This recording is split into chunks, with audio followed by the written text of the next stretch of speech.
Autism అంటే అది ఎలా వస్తుంది అసలు? ఆటిజంకి 90% మనకి ఇది రీజన్, అది రీజన్ అని చెప్పడానికి 90 కాదు, అట్లీస్ట్ 70% మనకి రీజన్ ఉండదండి. అంటే దీనివల్ల ఆటిజం వచ్చిందా, లేకపోతే జెనెటిక్గా ఏదైనా జరిగితే ఆటిజం వచ్చిందా, అది మనం it's very really difficult to find out what is the cause.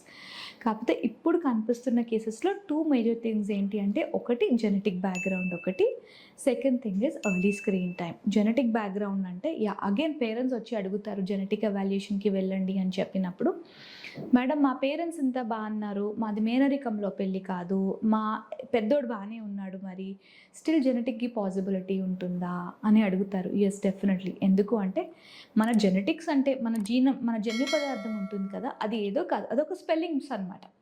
So ఆ స్పెల్లింగ్ మిస్టేక్స్ మన ఎన్సిస్టర్స్కో, మన పేరెంట్స్కో, గ్రాండ్ పేరెంట్స్కో జరిగితేనే మనకి పాస్ ఆన్ అయ్యే వాటికంటే ఆటిజంకి సంబంధించిన జెనెటిక్ ఇష్యూస్లో ఆ పర్టికులర్ చైల్డ్లో స్పెల్లింగ్ మిస్టేక్స్ అవ్వడానికి this a higher chance. So one thing can be genetic. Second thing is ఒక్కొక్కసారి నాన్ జెనెటిక్ కేసెస్లో ఇడియోపతిక్ కేసెస్ అంటాము, అంటే రీజన్ మనకి ఎప్పటికీ ఫైండ్ అవుట్ అవ్వదు వై ఇట్ హ్యాస్ అకర్డ్ అని.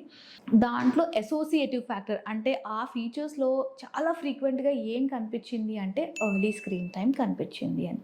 అగైన్ హ్యావింగ్ సెడ్ దట్, మరి అందరి పిల్లలు చూస్తారు, కొంతమందికే ఎందుకు జరుగుతుంది స్క్రీన్ టైం వల్ల ఎఫెక్షన్ అంటే, ఒకటి మైల్డ్గా ఏదైనా జెనెటిక్ ఫ్యాక్టర్ ఉన్నా కానీ ఎపిజెనెటిక్, ఇవన్నీ స్మాల్ ఫ్యామిలీస్ చిన్నతనంలో ఎస్పెషలీ డ్యూరింగ్ ద కోవిడ్ మనం ఎవరిని చూడలేదు, ఓన్లీ మమ్మీ పప్పాని చూశాడు, బయట వాళ్ళతో అసలు ఎవరిని చూడలేదు, సోషలైజ్ అవ్వడం అంటే ఎలా ఉంటుందో తెలీదు అంటే, ఇవన్నీ contributing factors. So screen time ఎలాగా ఎఫెక్ట్ అవుతుంది అంటే, అగైన్ ఒక 6 years బాబు ఉన్నాడు అనుకోండి, ఒక డే అంతా లెట్స్ సే ఆన్ సండే ఒక 4 to 5 hours స్క్రీన్ టైం చూస్తాడు. చూసి సడన్గా ఈవినింగ్ 4 o'clock ఫ్రెండ్ రాగానే టీవీ ఆపేసి ఫ్రెండ్ దగ్గరికి వెళ్తాడు. ఎందుకు అంటే ఆ బాబుకి సోషలైజేషన్ అంటే ఫ్రెండ్షిప్స్ కానీ, ఇంకొక మనిషితో మాట్లాడడం కానీ, ఇంకొక మనిషితో పరిచయం అంటే ఎలా ఉంటుంది అని తెలుసు కాబట్టి. బట్ సపోజ్ ఒక చైల్డ్కి as early as 1 year 9 months, especially ఇప్పుడు బిజీ స్కెడ్యూల్స్ అండ్ వర్కింగ్ మదర్స్తో వచ్చే ప్రాబ్లం, 6-7 monthsకి మనం సాలిడ్ ఫుడ్ స్టార్ట్ చేస్తాం కదా, ఉగ్గు ఆర్ రైస్ అని పెట్టినప్పుడు ఎక్కువ టైం మనకి ఇవ్వడానికి టైం ఉండదు.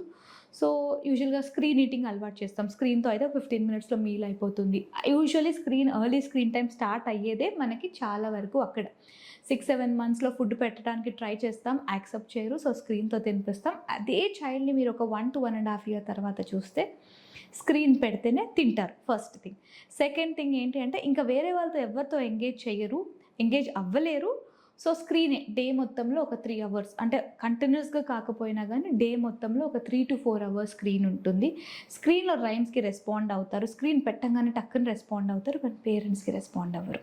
ఓకే, అది ఏంటి అంటే, స్క్రీన్ ఒక 3 months బేబీ ఉన్నాడు అనుకోండి, ఒకటే రిక్వైర్మెంట్ ఏంటి, పొట్టు నిండితే చాలు. 8 months 9 months వచ్చేసరికి వాడి పొట్ట నిండి, వాడి పాటీ ఏరియా అది క్లీన్ పెడితే ఈజ్ హ్యాపీ. ఎంగేజ్ అవ్వడం అనేది యూజువల్లీ 1 to 1.5 year మధ్యలోనే వస్తుంది ఏ చైల్డ్కైనా.